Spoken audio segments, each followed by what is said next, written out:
Up with the Bulls fans, Cowboy fans, sports fans in general. What's good with it? It's been a minute, but it really wasn't a lot of Bulls news, wasn't a lot of Cowboys news. But we got news now. You know what I mean? It's been a few little tidbits here and there. So I'm sure it's been some people out there keeping you in the loop. I mean, ESPN as well. So I'm just gonna run through a lot of it. First off, let's get into the Bulls since it's still basketball season. Uh, Now the Bulls, we ended our season. I don't know what our record was. I know it was bad. I didn't even keep up with the last part of it because we was doing so much extra stuff. I would say the future looks better, but I'm really waiting to see the draft. You know what I mean? I really could have waited to do another video, you know, after the draft because, I really want to see who we're going to get. Because there's a few ways it can go. You know what I mean? We could still be a couple more years rebuilding, or if we get a guy like Zion Williamson, and I really think there might be three guys in the draft that might be like that, and I don't know if John Moran is one of them, but he could be. I'm not sure he's one of them. I think R.J. Barrett could be one of those guys. You know what I mean? That could take a team from on the cusp of the playoffs to in the playoffs. You know what I mean? So we'll see how that works out. But if we get Zion Williamson, sky's the limit. I'm all on board. Playoff next year. I see it happening. The Otto Porter Jr., that trade worked out real good. It looks like he fits. You know what I mean? Now it looks like our team is more of a team than it has in a couple of years probably. But that's with people being familiar with each other and all that. The chemistry starting to show up and everything. It looks like a team more than it has in a long time. Hopefully we can get a coach to coach the team, but if not, you know, we'll just see how Jim Boylan does next year. Um, let's see. Moving on, because the draft is the draft, and we gotta wait till that happens. That is what that is. But in other NBA news, since we just on the NBA, I want to talk about, um, I guess, the game from last night. You might as well say the Philly Brooklyn game. And first off, it shouldn't be a series. You know what I mean? Philly is supposed to be a competitor or a contender. That shouldn't even be a series. It shouldn't even be close. There shouldn't be a lot of close games. They should be blowing that team out because they're gonna face a real team in the next round. You know what I mean? I really see Philly as a team that's gonna end up going to the house in the second round. You know what I mean? Getting put out in the second round. Um, and it ain't because of chemistry because I think they got really good chemistry. I think it might be because of coaching. Coaching has something to do with it. But, when I look at just, the total team, you know what I mean? Philly, if they can get past out the second round, they could easily turn into the bad boy team of the league. You know what I mean? You got Jimmy Butler, who likes to talk a little bit, but he's going to back it up. And you got Joel Embiid, who likes to talk a lot. For somebody who's never been to anywhere, you know what I mean? Like a couple of playoff series, I don't think they've won a playoff series yet. They might get this one, but it's like, what I mean, that guy talks a lot of trash for somebody who's never done anything. You know what I mean? He's accomplished nothing. So, it's funny. Like, you make jokes about the Warriors and what they got put at. Like, you actually do want to be in a position like the Warriors. They were in the championship. Like, you know what I'm saying? Come on, bro. Y'all Philly, man. You just got back to the playoffs last year. And you talking trash this year as you struggle with the Nets. You know what I mean? But okay, that's funny. Also, the Nets probably gonna beat them next year because they got more chemistry. They got an actual team, and they might have a better coach too. But yeah, that's yet to be seen. We'll talk about that next year. This year, I'm excited to see who they face next round, just because I know players, bro. Like you can tell, bro. After a while, everybody's gonna get fed up with, you know, the extra. You know what I'm saying? The extra one is like, bro, you not Hakeem the Dream.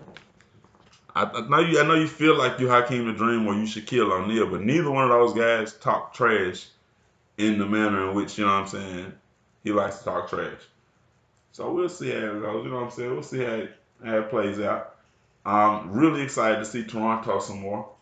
See if Kawhi Leonard can keep it, rolling, can get it back to that level he had it, the year he got hurt playing Golden State. Um, and Boston looks strong. Looks a lot stronger than people giving them credit for. I know there's a lot of people saying Milwaukee's probably coming out the East. I don't see that happening. I don't see it happening. I like the Greek Freak, but I feel like he's more of a Scottie Pippen than a Michael Jordan, and people don't. I guess people don't really see it that way. But in my opinion, the Greek Freak would be a great Scottie Pippen. You know what I mean? Kevin Durant still ain't decided where he's going yet. If Kevin Durant go to Milwaukee, they'll win 4 championships straight. I can see that happen. They could win 4 straight. If he don't go there, if nobody big name goes there, nobody that can make a jump shot. You know what I mean? That's why the Greek Freak ain't gonna win. You know what I'm saying? I don't see him winning consistently because there's always a way to stop a guy from scoring or making an impact if he can't score at all 3 levels or at least more than one level. You know what I mean? And mid range really ain't a lock for the Greek Freak either. So it's like, yeah, usually somebody can figure out a way to stop him. And if you stop him, you can stop the team. Chris Middleton isn't he's not really Scottie Pippen, you know what I'm saying? So, you get what you get. He might have been an all-star this year, but, it's different levels, bro. It's different levels. So I don't see them getting out. I don't see them getting past Boston or probably whoever they face in the next round unless it's Philly, just because Philly don't really have no coaching. You know what I mean? And moving on, I guess to the West Side. I might as well move to the West Side. James Harden watched that game last night. James Higgity, he struggled. I never seen nobody. I think he broke a record, like going 0-15 or something like that. I think he broke that record. But watching the game, you just knew, like, they probably finna sweep Utah because Utah wasn't beating them with him scoring 0 points. You know what I mean? Like, no field goals. They still weren't. They were up 5, I think, at the half. It was like, yeah, y'all in trouble. You know what I mean? That was my statement is y'all are in trouble because y'all should be up 10, and that really wouldn't be enough either. But lo and behold, Houston comes back. James Harden hits a shot. I mean, they're down 5, bro. He hits a shot. You know what I mean? He's putting them a lot closer than he has been. So, yeah, it didn't surprise me that they got that win. Um, I do kind of wonder why he struggles in Utah, but part of me kind of feels like I already know why he struggles. Utah's got a ruckus crowd. It's a harsh environment. You know what I mean? I don't think he's comfortable there, so he struggles. But they pulled out that win. They probably gonna sweep that series. I'm anxious to see. If James Harden can get consistent. You know what I'm saying? Grab some consistency back and roll through the playoffs like he was rolling in the regular season. Moving on, the Warriors is the Warriors. They're gonna win that series. They shouldn't have never lost, but that might have woke them up. You know what I mean? It might have woke up some monsters. Uh, I don't, they pretty much the Warriors. They was gonna win anyway. Uh, let's see who else. Denver. Yeah, Denver's gonna get put out probably in the next round. If not the conference finals, but probably the next round. I don't see them as you should probably run through the Spurs. You know what I mean? If you really a contender, you should probably run through the Spurs. Especially when you see what they really, really got. You know what I mean? The white kid he's a good player, like a bench player or a role player or something. But I mean, come on, man. If you letting the guy score, he's gonna hit 36. So that's kind of how that works. Um, if he's real, he'll hit 36 back to back. But so I think at the West, you probably got the Rockets again and the Warriors. I mean, I'm probably leaving somebody out, but you know, not really. I think it's Portland. I'm leaving out Portland, but because they look like they're gonna get past OKC. I mean, OKC struggling to beat them at home. And the way Grant shot the ball last game, like he made some money, but I don't think he can shoot consistently every game like that. And if he can, then we got a different discussion. But I don't see it happening. So they probably gonna get put out. But Portland, while they're guard oriented and that'll work sometimes, you know what I mean, it won't. I don't see it getting past the Rockets or the Warriors or somebody like that with guards that are they're good and they also got complementary pieces that are way better than the pieces you bring. That's what Portland struggles. They got CJ and Dame, and that's pretty it. That's pretty much it. You know what I mean? And when you look at the Raptors, they got Kawhi Leonard and they got that kid Pascal. That's pretty much it. You know what I'm saying? That's what they come in with to the table. That's what they bring. And you know, with Toronto, at least the supporting cast is deep. It's a bunch of them. With Portland, it's like, they got a deep bunch of guys, but the only people that people are really worried about is Dame and CJ. They guarantee buckets if you don't double team them. But I don't see it. I don't see them getting past Houston. Damn should not Golden State because too much firepower. But I want to see the series because I mean them guys who, when you look at CJ, you look at Dame, it look like two brothers just at the, at the court. They doing their thing. They running it. What I mean? They bringing on taking on our challenges. But we'll see how everything plays out.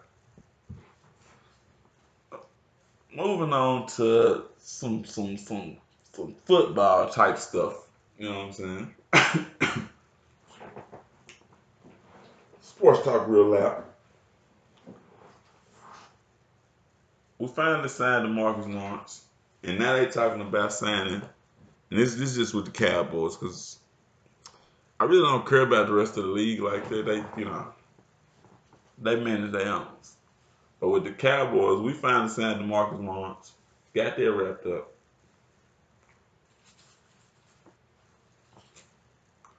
And now they saying $30 million for Dak. Now, I like Dak. And I want Dak as much as anybody else want Dak. But I wouldn't pay a quarterback $30 million with this team. Just because even when Dak came in, it's like, bro, you set up to succeed. You got an offensive line that's well paid. You got a running back that's pretty nicely paid, but he's going to get more money. You see his numbers and you see his usage. He's going to get more money. I mean, it's only like, what I'm saying? It's just common sense that you got to bend a little bit. Not to mention, we just went and got a really good receiver for you as well. Like, these people got to get paid. And if we give our quarterback $30 million, because Russell Wilson got $35 million, that's great. I think Aaron Rodgers is at $33 million. And people compare those numbers. I'm not saying Dak's not, close to those levels. He's not. But even if he was, what he has around him isn't what Russell Wilson has around him. You look at Russell Wilson, his offensive line is suspect at times. You look at Aaron Rodgers, his offensive line is suspect at times. You look at his receivers, they're probably underpaid guys that don't get a lot of money. You know what I mean? Guys that he's making up every year. Same thing with Russell Wilson. He's got Doug Baldwin and some other guys. You know what I mean? His running back is not paid well. You know what I mean? He's not a big name guy. You never heard of him. He can't lean on that guy. I mean, even their defenses aren't as stout as what the Cowboys, have to offer right now. So it's like, yeah, I mean, naturally you should just know, bro, at least you probably gonna want to take $10 million less than what Russell Wilson's getting. Not to mention Russell Wilson and Aaron Rodgers have both won Super Bowls, but that's not the conversation. The conversation is compensation, and the franchise tag is gonna be at $30 million. I get that. I really do get that. But if you're asking me, I wouldn't pay Dak 30. I struggle to pay him 25. I'm at 20. I'm at 20, and I'm willing to go to 22. You know, if it's me and my money and my team, because we've seen Dak without Ezekiel Elliott, we've seen Dak without Tyron Smith and Ezekiel Elliott, and we didn't make the playoffs that year. That's just how I feel. I feel like without Ezekiel Elliott, Dak is a lesser quarterback, and maybe we can get someone to replace Zeke, but you know, it took what 10, 12, 15 years to replace our last Hall of Fame running back. So I say hold on to Zeke for at least another 4 years, 5 years. Um, and I mean that package deal to me. You know, if Dak takes 25, Zeke takes 15, you know, they're 40. I mean, we can do that. We could do 40, right? I think most people agree we could do 40 for our, you know, our quarterback and running back combo. And to me, they are a combo. You know, they're a package deal to me. You know, and they're only gonna get better. I feel like you know Dak's gonna, you know, with that option read, all that type of stuff, they're only gonna get better. They're only gonna complement each other more. You know, even when Dak's just using them in the passing game. So that's just my stance on the what we should do with the contract situation. I know they're gonna have to pay Amari. Hopefully, it won't be retarded. I mean, I know it won't be. It won't be a crazy amount of money. It might be 15, but I'm hoping it won't be. Hopefully, it won't be 15. You know, hopefully we can get a hometown deal or something. And you know, get some of them guys on defense side. Cause we got Jaden Smith and Vander is gonna come up. You know, whenever he comes up, but we got other guys that got to get paid. Jaden Smith was the main one. You know, we got to pay Jaden Smith. Them are our key pieces. Zeke, Dak, the Marcus Lawrence, Jaden Smith, and maybe one of those secondary guys. We're gonna see which one. But I mean, let me know what y'all think. 35-30 to me is just I don't see that happening. I don't see why you would with the team that you guys like. Nah, bro. I would rather franchise you for 1 year and see how you do than to pay you 30 million for sure, for sure, for sure, or 150 million for 5 years, or you know, it's just I don't see it. But 4 years, 22 million, that puts you at 88, $12 million signing bonus just to put you at a hundo. I don't see 100 million anyway, but on paper, $100 million deal basically. I like that deal. I take that deal. I do that deal. That's it though. 30 is out the question. I wouldn't. I mean, not because of talent, just because of what we got around you. 30 is out the question. Let's get it.